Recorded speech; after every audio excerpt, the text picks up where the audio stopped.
News. Alors mes petits poulets, aujourd'hui on est à l'école communale numéro 11 en Belgique, à Bruxelles. Et aujourd'hui, autant dire qu'on vous a préparé une émission très spéciale. Oui, on va parler du harcèlement parce qu'on veut lui dire... Allez les news, c'est parti.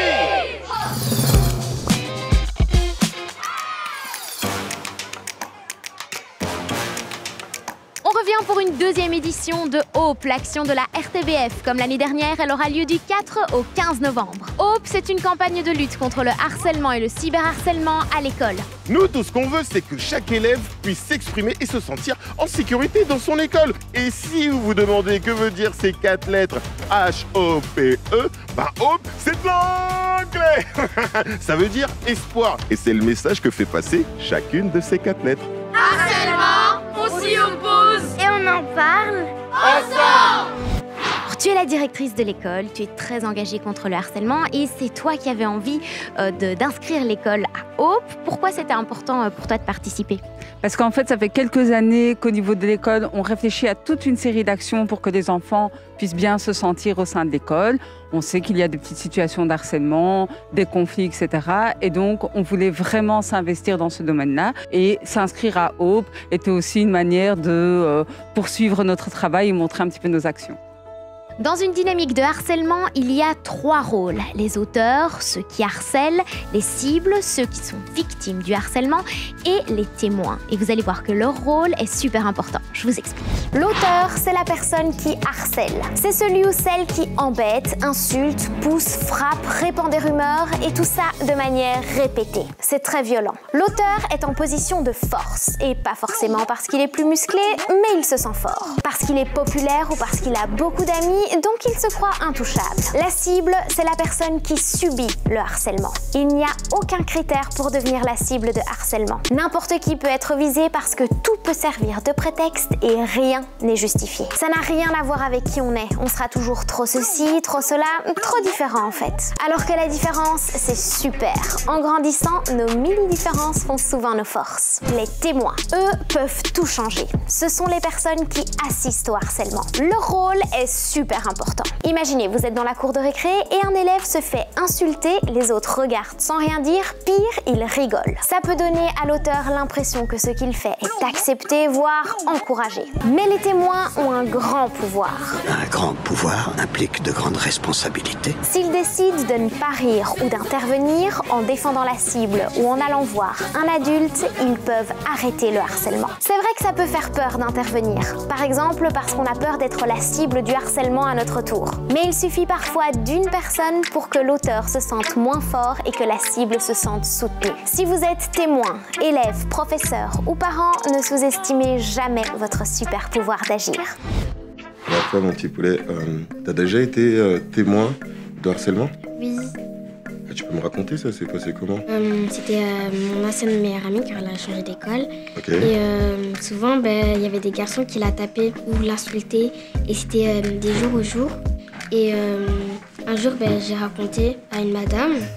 Ça s'est bien passé. Toi, en tant que témoin, t'as ressenti comment le besoin d'aider ta meilleure amie? C'est une responsabilité. Ah. Et aussi, j'étais un peu nerveuse. Parce que je savais pas comment ils allaient réagir. Qui ça? Qui allait réagir? T'avais peur que qui réagisse comment? Madame, si elle faisait rien. Ah. Ou même ma meilleure amie, si elle prenait mal que je raconte. Ah. Eh ben, t'as une super pote, hein? Oui. En fait, c'était en 2e primaire. Mon ami se faisait harceler par l'autre classe. À quel moment, par rapport à ton meilleur ami, t'as compris que c'était du harcèlement? Parce que je lui ai vu pas comme avant. Dès le premier jour de son harcèlement, je lui ai vu bizarre. Bizarre comment? C'était comme si je l'avais jamais vu. Il était comme ça, un petit peu stressé, comme ça, il bougeait partout. Il voulait pas jouer avec moi et tout ça. Et après, je lui demande ce qu'il va pas. Il me dit, il y a des gens qui me frappent, qui me poussent, qui m'insultent. Et après, j'ai compris qu'il se faisait harceler. Et t'as ressenti quoi quand t'as compris que c'était du harcèlement? Je me suis sentie mal à l'aise. Après, on est allé chez l'auteur et on lui a dit d'arrêter. Vous avez eu peur? Non. Non? On lui a dit d'arrêter, il a refusé. Jusqu'à on intervienne à un adulte. C'était dans mon ancienne école, c'était une fille. Elle m'a harcelée parce que j'étais nouvelle.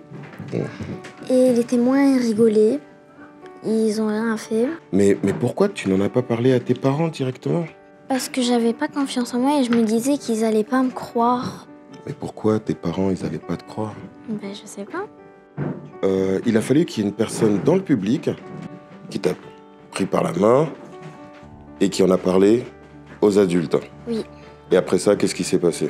Ben, après, la fille, elle s'est excusée. Elle a dit c'est parce que j'avais des problèmes et je voulais montrer comment j'étais blessée. Et après, elle a arrêté et tout est redevenu mieux. Si tu pouvais donner des conseils aux petits poulets qui nous regardent sur le harcèlement, ce serait quoi les conseils? De les ignorer, en parler à un ami, en parler à un proche ou en parler avec un parent. Et il arrête de se faire harceler. Arrêter d'harceler, c'est pas bien. Imaginez si on vous harcèle, vous sentirez comment? Bah, faut en parler à quelqu'un, faut pas avoir peur. Et si quelqu'un te dit non, faut pas dire et te menacer, il faut pas le croire. Ah, check. Bon Marion, tu as aussi participé à la première édition de Hope l'année dernière. Ça t'a fait quoi? Ça nous a permis d'en parler. On a regardé surtout les capsules vidéo qui sont super. C'était vraiment chouette. Et surtout, ils étaient fiers de porter leurs 4 points. Donc c'est vrai que face à ça, des fois, on ne sait pas comment aborder ça en classe. Hope m'a aidé à trouver des petites astuces, des petites capsules vidéo pour aborder ce genre de sujet. Donc voilà, trop bien quoi. En tout cas, nous, ici, à l'école communale numéro 11, on est déjà prêts à bouger pour Hope et à respecter les 4 engagements. Harceler, c'est pas OK. Osons parler, je t'écouterai. Prends-les devant. Ensemble, nous pouvons dire stop. Hope, c'est une action collective, donc on a besoin de vous. Rendez-vous sur rtbf.be/hope. Inscrivez votre école. Parlez de Hope à l'école. Dessinez les points sur vos mains. Signez la charte contre le harcèlement. Participez à la plus grande chaîne de l'espoir. Les news spéciales Hope, c'est terminé pour aujourd'hui. On se retrouve après les vacances pour une nouvelle émission spéciale contre le harcèlement. Et d'ici là, ça se passe demain sur... Ah, ton émission des news au quotidien. Allez, ciao.